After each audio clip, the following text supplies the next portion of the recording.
So, hello mga mare. Good evening. Sobrang good. Alam nyo ba kung bakit?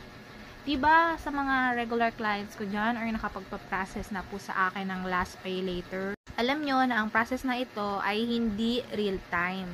Meaning ng real time, kapag nag-process ka ngayon, hindi mo makukuha agad. Kailangan mo mag-wait ng at least estimated 2 to 3 days para ma-delivered at ma-ordered receive. After nun, dun mo palang marireceive yung pina-convert mo, diba? Yan, comment yung mga customer ko dyan na talagang pag kailangan talagang mag-iintay. Ito na nga, ang good news natin, no choice ka na mag-wait ng at least 2 to 3 days. Kayang-kaya na natin siya within a day.